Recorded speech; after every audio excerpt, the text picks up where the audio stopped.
जय श्री जगन्नाथ। त्रिदिनात्मक सावित्री व्रतर अनेक अनेक शुभेच्छा एवं अभिनंदन। जो मैंने आम ठारू बयस सान से बहुत बहुत आशीर्वाद आपणकर शंखा सिंदूर बजर हेउ स्वामी सहित जेते दिन ए धरापृष्ठ अच्छा सुखरे शांति कालातीपात करंतु। जो मैंने आम ठारू बड़ से मथा लगा प्रणाम। आपण आमको निश्चय आशीर्वाद करिवे। श्री लक्ष्मी नारायण कृपा एवं आशीर्वाद आपण मानक समस्त उपरे रहू। जो मानक मनरे ए प्रश्न अछि कि सावित्री व्रत तो काली किंतु दीदी आजी कौन कहउचंती कि सावित्री व्रतर शुभेच्छा कहीं सावित्री व्रत आज ठारू आरंभ। सावित्री व्रत 3 दिन धरी पालन करा जाई थाए। एहार प्रमाण आमे आपनकु पूर्वरु देइचु। वर्तमान भी आपण देखंतु पंजिका एठी मे 25 तारिख रविवार जहाँकि आजिर दिन ऊपर लेखा अछि त्रिदिनात्मक सावित्री व्रत आरंभ। सावित्री व्रत 3 दिन धरी ब्राह्मण घर मानकरे पालन करा जाई थाए। से माने 3 दिन मांकर स्थापना करी पूजा करंती किंतु साधारण लोकंकु ए विषय विशेष कहीं ब्राह्मण जनाती नाही। पंजिका देखिकी आमे ए विषय प्रथमे जानिथिलु। सावित्री व्रतर जो ओसा बही रही से बही जदि आपन पाखरे नथिबो से बहीर वीडियो एवं फोटो आपन सहित आमे शेयर करिछु। सेई बहीर शेष पृष्ठा आपन देखिबे एमिति किछि दिन गला ज्येष्ठ मासर अमा हेला सुमरी लक्ष्मी नारायण सावित्री करिले विधान। अर्थात सावित्री व्रतरे जे सती सावित्री सत्यवान पत्नी श्री श्री लक्ष्मी नारायण पूजा करथिले। ए विषय मध्य बहुत लोक कहती नाही। जहाँ सत ताहा ही आमे आपनकु कहिचु एवं ए कथा जानिबा पाई मध्य आमको बहुत समय लागिछि एवं बहुत कष्ट रे आमे ए सब जिनिस जानिचु एवं सत्य कथा आपनकु प्रमाण सहित आमे कहूचु।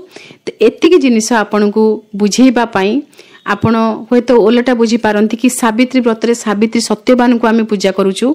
ये कहउचंती लक्ष्मी नारायण को पूजा करिबा पाई किंतु व्रत बहिरे स्पष्ट भाव लेखा अछि। जो सती सावित्री विषय आमे पढ़ुचे सत्यवान पत्नी विषय पढ़ुचे से जन मानवी से देवी नुहंती। मानवी हेले भी से सती नारी सी लक्ष्मी नारायण को पूजा करथिले सेथिपई तांको पतिंकर जीवन से फेरी पाइथिले। सेई सती नारी को आमे मने पकेबा एवं सेई सती स्मृति को आम मन भितरे आमे जागृत रखिबा एही व्रतरे।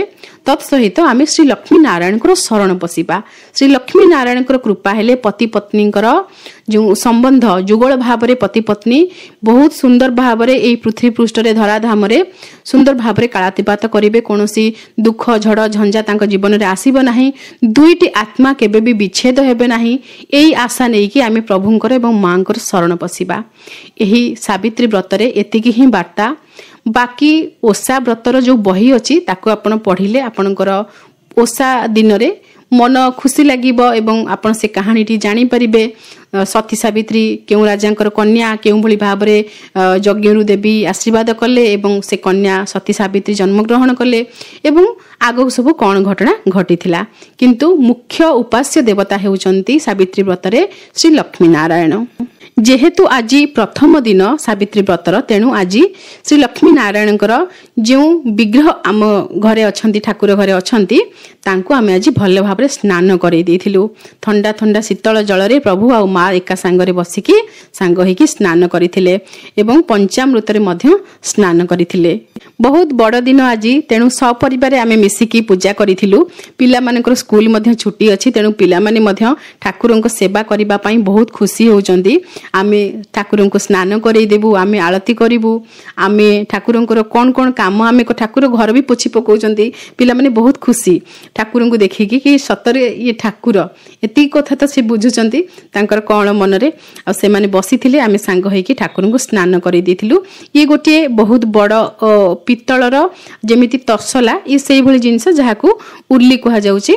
सेही उल्ली भितरे ठाकुर बसिकी स्नान करिथिले। अभिषेक करिबा समय रे देवादेवींकर शरीर रे वस्त्र रहिबो। उल्लग्न केबे भी देवादेवींकर स्नान बा अभिषेक करा जाय नाही। शंखर जल रे भगवान श्रीहरि विष्णुंकर अभिषेक करा जाय थाए। तेणु शंखरे एठी शीतल जल जो जल रे चंदन एवं अगुरु पड़िछि सेही जल बास जल रे प्रभु को एठी स्नान करि दिया जाउछि एवं पंचामृत रे मध्य स्नान करि दिया जाउछि। जल क्रीड़ा एकादशी रे प्रभु एवं माँ एभली भाव रे जल क्रीड़ा करती। आज एकाठी बसिकी स्नान करिसेंती। जेहेतु सावित्री व्रतर आज प्रथम दिन किंतु प्रत्यह प्रभुंकर एभली भाबरे श्री विग्रह स्नान करती नाही, केवल दर्पण स्नान प्रभुंकर करा जाय थाए। श्री शालग्राम मध्य विराजिचंती, तेणु प्रभुंकर स्नान किंतु प्रत्यह करा जाय थाए। शीतल जल, बास जल एवं कंचा क्षीर रे प्रभु प्रत्यह स्नान करती। प्रथमे श्री शालग्रामंकर सेवा हुए। प्रथमे प्रभु स्नान करिवे, प्रभुंकर अभिषेक हेब कंचा क्षीर रे, तापरे पोछा पोछि हेकि प्रभु बसिबे, चंदन लगेबे, तुलसी, तांकर अँला पत्र, तांकर दयणा, दुर्लभा, ए सब किछि प्रभु को लागि हुए। समीपत्र भी लागि हुए एवं पुष्प। प्रभुंकर श्रृंगार परे अन्य देवादेवींकर स्नान एवं श्रृंगार हुए। मांकर स्नान परे एठी मां को आमे श्रृंगार करबा पई बसैछु। मां को वस्त्र भी पिंधै देइछु। एथरक टिके अलग प्रकार वस्त्र आमे पिंधैछु। नूतन वस्त्र आज पिंधिचंती। ये वस्त्र बैगणी रंग, हल्का बैगणी रंग, सेथिरे सुनेली रंगर सूतारे मध्यम किछि काम करा जाइछि। प्रत्येक परिवार रे पुरुष नारी उभय देवादेवींकर सेवा करबा उचित। जदि पुरुष माने पूजा रे किछि किछि काम करि देबे, ताहले पूजा बहुत कम समय भितर सरी जिवो एवं केही भी भोकिला रहिबे नाही, काहार भी गैस रोग हेबो नाही। एति कथा पुरुष भाई माने बुझिबा दरकार। ठाकुरंकर वर्तमान आपण देखुचंदी श्रृंगार, आजिर श्रृंगार बहुत सुंदर ठाकुर देखा जाउथिले। एई वस्त्र मध्य टिके अलग रंगर आज प्रथम थर पिंधिचंती। आमे भाबुथिलु कि प्रभु केमिति देखा जिवे ए वस्त्र रे, किंतु तांको सब रंग मानुची। बहुत सुंदर देखा जाउछंती। एठी श्री शालग्राम को आमे दर्शन करि देइछु। तांको मध्य पुष्प पत्र रे सुसज्जित बेश करि देइचंती मो स्वामी। एठी ठाकुरंकर बेश आमे करि देइछु। आज जेहेतु सावित्री व्रत, तेणु शंखा सिंदूर मां को पाखरे पूजा करा जाय थाए। आमे जे सिंदूर फरुआ एठी मां को पाखकु आनिछु, ये सिंदूर फरुआ हमर निजर। आमे सेथरु सिंदूर लगेई थाउ। सेथिरे सिंदूर भरिकी फुल करिकी मां को पाखकु आशीर्वाद पई आनिछु। मां सेई सिंदूर फरुआ रे आशीर्वाद करिवे। सेई सिंदूर फरुआ आम सहित सब बेले रहिथिबो। प्रत्येक दिन सकाळ स्नान करिकी सेई सिंदूर फरुआ आमे सिंदूर लगाउथबु जे पर्यंत आमे जीवित अछु। एतिकी आशीर्वाद मां को पाखरु लोड़ा आउ किछि नाही। आपण माने मध्य आपण निजे सिंदूर लगाउथबा फरुआ को देवी को पाखकु आनिबे। देवी को आशीर्वाद भिक्षा करिवे एवं शंखा बा चूड़ी आपणकर जहा भी रहिछि से सब मध्य आनी पूजा करिवे। शंखा सिंदूर बस एतिकी जिंस हेइ गले ये व्रत हेइ गला। मन भितरे बहुत स्नेह, ममता, भल पाइबा, भक्ति सब किछि भरी रखिबे। आउ किछि दरकार नाही। पुष्प पत्र दुब ए सबरे देवादेवींकर पूजा अर्चना करिवे। गोटिए फल मिलिले भी यथेष्ट। ठाकुर केबे भी कहि नाहंती कि अधिक फल दरकार कि एई जिंस दरकार सेई जिंस दरकार ना। आम पाखरे जे सक्षम अछि आमे सेई अनुसार तांकर सेवा करिबा। जदि आमे सब काम पई खर्च करि पारुचे, ताहले ठाकुरंको पई काहे कि नुहे। ठाकुरंको पई तो प्रथमे खर्च करिबा कथा। काहे कि ना जहा देइचंती सिए देइचंती, आमको ए जीवन तो सिए देइचंती ना। तांकर कृपा आशीर्वाद नथिले आमे कोन मनुष्य जोनि रे जन्म ग्रहण करि पारथांती कि। धूप दीप एवं कर्पूर रे ठाकुरंकर आरती करा जायथिला। ठाकुरंकर आचमन पई गोटे तंबा पात्र रे जल अछि। से तंबा पात्रटी घोड़िया जाय थाए, अल्प टिके फांका थाए, नचेत घोड़िया जाय थाए। ता भितरे तुलसी रहिछि एवं फलमूल भोग लागिथिला तुलसी सहित। प्रभुंक पाखरे मां जेतेबेले रहि थांती सेतेबेले गोटी पात्र रे तुलसी रे ही भोग लागि थाए। श्री गणेशंकु मध्य आमे विराजमान करिथिलु। जेहेतु आमे आजि कलश स्थापना करि नाहु, काली सावित्री अमावास्या रे कलश स्थापना हेबो, तेणु विघ्न विनाशक सी प्रथमे पूजा पाइबे। तेणु तांकु आमे विराजिथिलु। एपटे ठाकुरंक सामने रे गोटे बड़ विमान अछि, सेठी ही ठाकुर माने विराजमान करिसंती। एवं एपटे जो सिंहासन अछि श्री लक्ष्मी नारायणकर, सेही सिंहासन उपरकू श्री गणेशंकु आनिके आमे विराजमान करैथिलु। प्रथमे तांकर पूजा एवं तांकर दर्शन करिकी तापरे आमे मुख्य देवादेवींकर पूजा करिबा।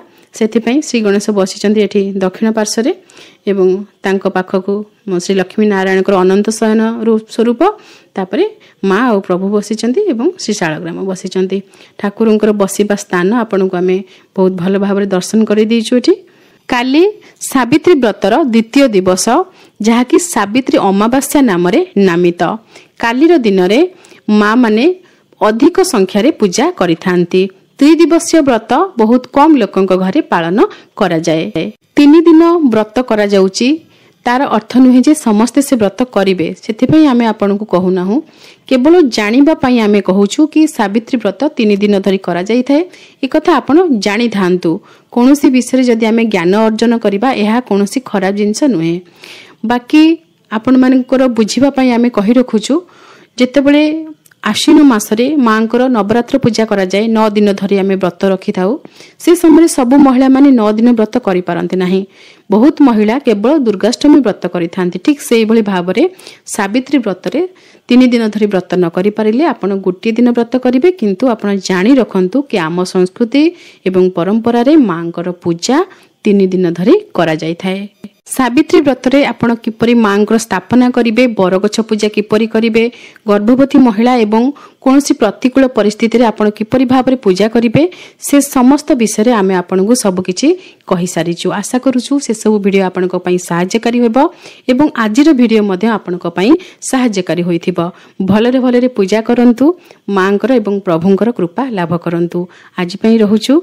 जय श्री जगन्नाथ, जय श्री लक्ष्मी नारायण। इस बार 26 मई दिन सोमवार को वट सावित्री व्रत रहेगा। इसी दिन सोमवती अमावस्या भी रहेगी और 27 मई मंगलवार को स्नान दान की अमावस्या रहेगी।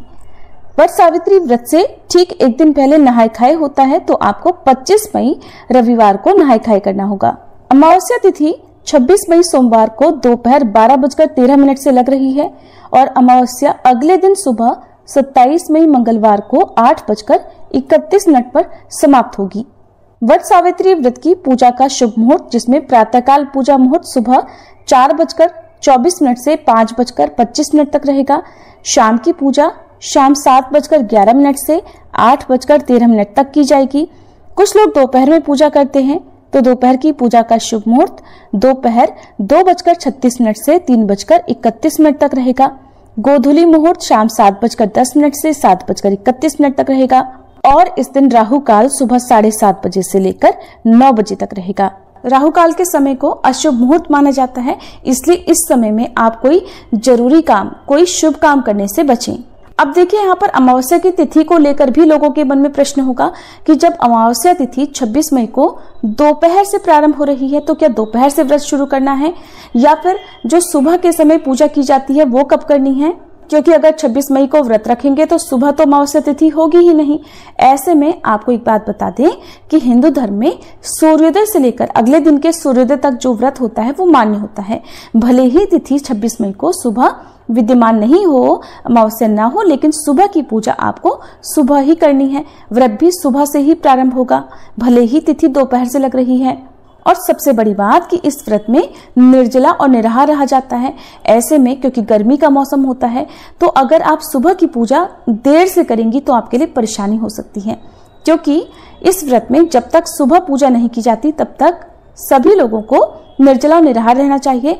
और फिर जिनकी सामर्थ्य निर्जला रहने की ना हो, वो पूजा करने के बाद, फेरी लगाने के बाद में जल, फल या दूध ग्रहण कर सकते हैं। अब आप में से कुछ माताएं बहनें ये भी सोच रही होंगी कि सुबह तो तिथि है नहीं, तो दोपहर में जब तिथि लग रही है तभी हमें पूजा करनी चाहिए। तो दोपहर का मुहूर्त भी आपको बता दिया गया है। जैसी आपकी श्रद्धा हो उसी मुहूर्त के अनुसार आप